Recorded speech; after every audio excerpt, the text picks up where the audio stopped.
इस वक्त तो पाकिस्तान तहरीक इंसाफ के वकला की एक बड़ी तादाद सुप्रीम कोर्ट ऑफ पाकिस्तान यहाँ पे पहुँच चुकी है। चीफ जस्टिस ऑफ पाकिस्तान से मुलाकात के हवाले से अहम तरीन डेवलपमेंट्स हुई हैं। तौहीन अदालत की कार्रवाई के हवाले से, इमरान खान के इलाज करवाने के हवाले से पाकिस्तान तहरीक इंसाफ के वकला की एक बड़ी तादाद जो है वो इस वक्त सुप्रीम कोर्ट ऑफ पाकिस्तान पहुँच चुकी है और चीफ जस्टिस से मुलाकात करने की इस वक्त कोशिश जारी है। एक बड़ी डेवलपमेंट हुई है, हुकूमत की नज़र ثانی की जो अर्ली हियरिंग की दरख्वास्त थी वो खारिज हो चुकी है और अब इमरान खान के हवाले से और उनके इलाज मुआलजे के हवाले से इस वक्त की सबसे बड़ी ब्रेकिंग न्यूज़, बैरिस्टर गौहर साहब भी बाहर आ चुके हैं, पाकिस्तान तहरीक इंसाफ के चेयरमैन, और ILF के तमाम मेंबरान भी इस वक्त आ चुके हैं।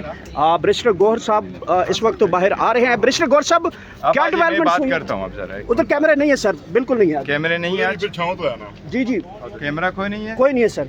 अच्छा, बंदों को बुला ले, फिर वो चले जाएंगे, फिर बात करते हैं। आज उधर कैमरा से कोई नहीं है। अच्छा, एक मिनट के लिए। इस वक्त तो पाकिस्तान तहरीक इंसाफ के वकला की एक बड़ी तादाद यहाँ पे supreme court of Pakistan chief justice से मुलाकात करने के बाद बाहर आ चुकी है। नईम हैदर पजोता, इंतज़ार पजोता और वकला की एक बड़ी तादाद यहाँ पे पहुँच चुकी है। उनसे गुफ्तगू करते हैं। नईम हैदर पजोता और इंतज़ार पजोता भी यहाँ पे मौजूद हैं। दीगर वकला की जो क़यादत है वो भी यहाँ पे मौजूद है। सबसे पहले इंतज़ार पजोता साहब बताइएगा क्या डेवलपमेंट्स हुई हैं, स्पेशली आप दूसरा दिन है चीफ जस्टिस से मुलाकात के हवाले से यहाँ पे आ रहे हैं, एक मरतबा फिर आप गए हैं, तो अंदर क्या डेवलपमेंट्स हुई है इस हवाले से? देखिए जी, हमने तकरीबन 3 दिन पहले ये पिटीशन फाइल की थी हफ्ते वाले दिन, और आज हमें ये कम्युनिकेट किया गया है कि उसके ऊपर एक ऑब्जेक्शन लगाई गई है और हमारी टीम जो है उस ऑब्जेक्शन को, जो इन्होंने इनके मुताबिक एक ऑब्जेक्शन थी ऑफिस के मुताबिक, उसको आज ही ख़त्म करेंगे। और आज ही फिर उन्होंने फरमाया है रजिस्ट्रार साहब ने कि हमारी पिटीशन पे नंबर लग जाएगा और देखते हैं कि अच्छा उसके बाद जो है पिटीशन को जब नंबर लग जाएगा तो फिर जो है फर्दर आगे फिक्सेशन की तरफ लेके जाएंगे। आप जो अर्ली हियरिंग की हुकूमत की दरख्वास्त थी गलबन, उसको भी जो है वो उसको इतराज़ात लगाकर जो है, हमारा मसला यही है कि हम हुकूमत नहीं है।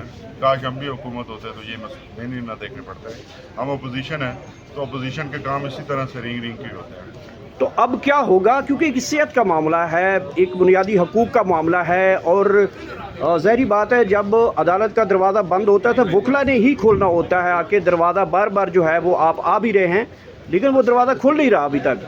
और अगर इस तशवीशनाक सूरत हाल में कोई अल्लाह ना करे एक सैड खबर आती है सेहत के हवाले से, तो फिर कौन ज़िम्मेदार होगा इसके हवाले से? बिल्कुल, वफाकी हुकूमत ज़िम्मेदार होगी और वो ज़िम्मेदार होंगे जिनको हमने पार्टी बनाया है अपने कंटेम्प्ट के अंदर। एक एक से जो वो फिर उनसे हिसाब लिया जाएगा। लेकिन बात उससे पहले ये है कि हम बार बार सुप्रीम कोर्ट ऑफ पाकिस्तान से ये रिक्वेस्ट करते हैं कि ये मामला सेहत का मामला है, ये सियासत का मामला नहीं है। ये मामला बुनियादी इंसानी हकूक़ का मामला है। इस मामले को उसी तरह से ट्रीट किया जाना चाहिए। एक सिंपल सा ऑर्डर हुआ, उसके ऊपर इम्प्लीमेंटेशन है और इस इम्प्लीमेंटेशन के लिए आज भी सुप्रीम कोर्ट के जो रजिस्ट्रार हैं वो अपने ऑर्डर को इम्प्लीमेंट करवाने का किरदार अदा कर सकते हैं। हम उनसे भी रिक्वेस्ट करते हैं कि ये पिटीशन फाइल करना या किसी को सजा दिलवाना हमारा मकसद कतई नहीं है। हम चाहते हैं कि इमरान खान साहब का इलाज करवाना और इलाज करवाना जो है वो जिम्मेदारी हुकूमत की है। करवाना जो है वो इनको चाहिए और जो सुप्रीम कोर्ट ऑफ पाकिस्तान का ऑर्डर है उसके ऊपर जो है वो इम्प्लीमेंटेशन हो जाए तो काम खत्म हो जाता है। नहीं, मैं तो पजोता साहब, गुज़िश्ता दिन राना सनाउल्लाह साहब की जानब से ये स्टेटमेंट आई है कि हम पे तौहीन अदालत नहीं लगेगी, ये मोहसिन नकवी के ऊपर लगेगी। ये मरीज़ जाने और मोहसिन नकवी जाने उस रात कहाँ ले गए, हमें कुछ नहीं पता इस बारे में। राना सनाउल्लाह साहब बिल्कुल गलत बात कर रहे हैं। जब सुप्रीम कोर्ट का हुक्मनामा आया तो राना सनाउल्लाह साहब ने कहा जी कि हम इसे नहीं मानेंगे और इसमें जो है रिव्यू फाइल हो चुका है, उसका पहले फैसला आएगा। इन्होंने पहले मखसूस नशिस्तों पर भी यही बात की और इन्होंने सुप्रीम कोर्ट का हुक्मनामा नहीं माना। नंबर 2 बात ये रह गई कि बिल्कुल उनके ऊपर बर्डन आता है, क्योंकि वजह ये है कि ये अदालत और जिन्होंने तौहीन अदालत की है ये उनका मामला है। अदालत अब देखेगी कि किस किस ने तौहीन के अंदर जो है रोल अदा किया, चाहे इंफॉर्मेशन मिनिस्टर हो, चाहे दूसरा लॉ मिनिस्टर हो, चाहे कोई और हो, वज़ीर आज़म हो। यूसुफ रज़ा गिलानी केस के अंदर ये बात सेट हो चुकी है कि किस तरह उस वक्त भी लॉ मिनिस्ट्री की एडवाइस के ऊपर जो वज़ीर आज़म है उसने बचने की कोशिश की, लेकिन अदालत ने उन्हें नाअहल करार दिया। ہم یہاں بھی یہ استدعا کرتے ہیں کہ وزیر اعظم سمیت تمام لوگ جنہوں نے توہین کی ان کو نائل قرار دیا جائے، اور عمران خان صاحب جس وقت جیل کے اندر گئے اس وقت ان کی طبیعت کو کوئی تھوڑا پرابلم بھی نہیں تھا، نہ ان کو بی پی کا ایشو تھا، نہ ان کو آنکھ کا ایشو تھا، تو یہ تمام چیزیں اڈیالہ جیل کے اندر ہوئی ہیں۔ تو اس لیے سب سے پہلے بات یہ ہے کہ جن لوگوں نے وزیر آباد عمران خان صاحب پہ حملہ کیا، ہم ان سے ایکسپیکٹ ہی نہیں کر سکتے کہ یہ عمران خان کی صحت کو لے کر کوئی اچھے اقدامات کریں گے یا ان کی پروٹیکشن کے اندر ہیں، تو یہ تو عمران خان کے دشمن ہیں۔ اب بات یہ ہے کہ جب یہ دشمن ہے تو ایک انڈیپینڈنٹ ادارہ جو ہے وہ چیک کرتا کہ عمران خان صاحب کی واقعی صحت خراب ہے نہیں ہے، یہ کیا ہے۔ تو عدالت ایک انڈیپینڈنٹ ادارہ ہے جس نے ڈائریکشن پاس کی، ہمیں بالکل ان کی کسی بھی رپورٹ کے اوپر، کسی بھی بات کے اوپر یقین اس لیے نہیں ہے کیونکہ وہ عمران خان کے مخالف حریف دشمن ہیں، انہوں نے پہلے حملے کیے ہوئے ہیں۔ اب اگلی بات یہ رہ گئی کہ یہ معاملہ عدالت میں آیا، تو عدالت جو ہے، عدالت نے حکم دیا، عدالتی حکم پہ عمل کرنا چاہیے تھا، جو انہوں نے عمل نہیں کیا۔ اب عدالت اس کے اوپر ایکشن لیتے ہوئے نمبر 1 ان کے خلاف کارروائی کرے، نمبر 2 عمران خان صاحب کو شفٹ کیا جائے اور بورڈ بنے، ان کا پراپر ایگزامینیشن ہو، پراپر ٹریٹمنٹ ہو۔ آپ کے سامنے معاملہ آیا پمس کے اندر ہارٹ کے ریلیٹڈ جو ٹیسٹ انہوں نے بتائے، تو وہ جو ٹیسٹ تھے اس کی مشینیں اویلیبل نہیں ہیں۔ آپ نے دیکھا ہوگا جس پر اب وزیر اعظم صاحب جو ہیں وہ کمیشن بنا رہے ہیں، کمیٹی بنا رہے ہیں، انکوائری کھول رہے ہیں، تو جب آپ کے پاس نہ مشینری ہے، نہ آپ کے پاس ریٹنا کے اسپیشلسٹ تھے جو کہ ڈاکٹرز ریکوائرڈ تھے ریٹنا کی بیماری کے حوالے سے، نہ آپ نے کوئی اور ٹیسٹ کیے، تو عمران خان صاحب نے بالکل ٹھیک بات کی کہ یہ مرسی والا دوبارہ چیپٹر کرنا چاہتے ہیں۔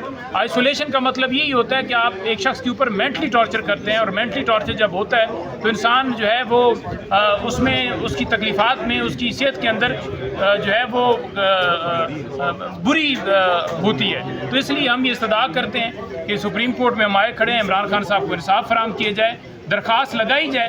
یہاں رات کو بھی عدالتیں کھلی ہم نے دیکھی، یہاں اتوار کو بھی عدالتیں کھلی ہم نے دیکھی، تو عدالت جو ہے وہ کھلے، عمران خان کی مقدموں کو لگائے اور جو ہے ان کو انصاف فراہم کرے، پوری قوم کو انصاف فراہم کرے۔ اچھا، یہ جو آپ نے کہا ہے کہ 1 گھنٹے بعد ہم دوبارہ جو ہے وہ اعتراضات دور کر کے دوبارہ جو ہے درخواست لگائیں گے، تو ایکسپیکٹڈ ہے کہ آج ہی اس درخواست کے اوپر کوئی کارروائی ہو سکتی ہے؟ دیکھیں جی، آج اس درخواست کے اوپر کارروائی جو ہے وہ آج تو نہیں ہو پائے گی۔ وجہ یہ ہے کہ ظاہری بات ہے بینچ بھی بنانا ہے اور بینچ کے ججز اویلیبل ہیں۔ ایک جج لاہور ہائی کورٹ کے اندر اس وقت موجود ہیں، اور ویڈیو لنک کے ذریعے یا ان کو ریپلیس کر کے کسی اور جج کی وہاں ڈیوٹی لگا کے اس کیس کو سنا جائے، کیونکہ جیسے فیصل صاحب نے فرمایا کہ یہ ہیلتھ کا معاملہ ہے، یہ انسان کی زندگی کا معاملہ ہے، تو یہ ارجنٹ نوعیت کا معاملہ ہے، اس کو فوری ٹیک اپ کرنا چاہیے تاکہ انصاف کے تقاضے پورے کیے جا سکیں۔ ٹھیک ہے، فیصل ملک صاحب یہ بتائیے گا کہ ظاہری بات ہے جب کوئی بیمار ہوتا ہے تو اس کی 24 گھنٹے ایک ہی ہوتے ہیں کہ میرا علاج کروایا جائے، وہ انتظار میں ہوتا ہے کہ کبھی کوئی ڈاکٹر آئے گا، کوئی میرے لیے کوئی میری تکلیف کو کم کیا جا سکتا ہے۔ تو عمران خان صاحب تو جو لاکھوں لوگوں کے علاج کرتے ہیں مفت ان کے ٹرسٹ سے، شوکت خانم سے، آج وہ خود علاج کے لیے ترس رہا ہے۔ تو اتنی بڑی لیگل ٹیمیں، اتنی بڑے لائرز، اتنی بڑی موومنٹ، وہ موومنٹ نظر نہیں آ رہی، اور وہ جو جن لوگوں نے دروازے کھٹکھٹانے ہیں عدالتوں کے، وہ اس تعداد میں نظر نہیں آ رہے۔ تو کیا سمجھتے ہیں کہ جس طریقے سے یہ کیا جا رہا ہے سپریم کورٹ آف پاکستان میں، ان کیس اگر کوئی ایمرجنسی آتی ہے تو پھر آپ کے پاس کوئی لائے عمل کیا ہوگا اس والے سے؟ بسم اللہ الرحمن الرحیم۔ میں پہلے تو نعیم حیدر پنجوتا صاحب کی بات کو انڈورس کروں گا۔ میری عمران خان صاحب سے آخری ملاقات جیل میں اکتوبر 2025 میں ہوئی، اور میں آپ کو عرض کرتا چلوں کہ عمران خان صاحب کی آئی سائٹ سمیت ہیلتھ جو ہے بالکل پرفیکٹ تھی۔ میں نے عمران خان صاحب کو خود اکتوبر 2025 میں جیل پریمیسز میں جب ملاقات ہوئی دیکھا، تو سوال یہ پیدا ہوتا ہے کہ جیل میں ایسے کون سے حالات پیدا کیے گئے جس سے عمران خان صاحب کی آئی سائٹ افیکٹ ہوئی، اور جس سے عمران خان صاحب کو یہ کہہ رہے ہیں کہ بلڈ پریشر کا ایشو ہے اور دیگر ایشوز ہیں۔ دوسری امپورٹنٹ بات، یہ جو آنریبل سپریم کورٹ کا آرڈر ہے، اس میں 2 بڑی امپورٹنٹ باتیں ہیں۔ اس میں یہ کہا گیا ہے کہ عمران خان صاحب کا ایگزامینیشن کیا جائے اور ٹریٹمنٹ کیا جائے، اور یہ 48 آورز کے اندر ارینجمنٹ کر کے شفا انٹرنیشنل عمران خان صاحب کو لے جایا جائے۔ اس وقت تو سپریم کورٹ آف پاکستان سے اہم ترین ڈیولپمنٹ سامنے آئی ہیں۔ پاکستان تحریک انصاف کے وکلاء کی ایک بڑی تعداد سپریم کورٹ آف پاکستان پہنچ چکی ہے، اور یہ ملاحظہ کر سکتے ہیں بڑی تعداد اس وقت پہنچی ہے۔ ایک مرتبہ پھر آج دوسرا دن ہے वकला की बड़ी तादाद चीफ जस्टिस ऑफ पाकिस्तान के साथ मुलाकात के हवाले से पहुंचती है। इमरान खान को फौरी तौर पे शिफा इंटरनेशनल हॉस्पिटल के मुंतकिली के हवाले से जो सुप्रीम कोर्ट ऑफ पाकिस्तान का हुक्म है उसके ऊपर अमल दरामद करवाने से बड़ा अहम तरीन जो है वो मुलाकात की गई है चीफ जस्टिस ऑफ पाकिस्तान के रजिस्ट्रार ऑफिस से, और 1 घंटे का टाइम जो है वो बताया गया है कि इस दरख्वास्त के ऊपर जो इतराज़ात हैं वो दूर करके 1 घंटे के अंदर अंदर इस दरख्वास्त के ऊपर समाअत लगाई जा सकती है।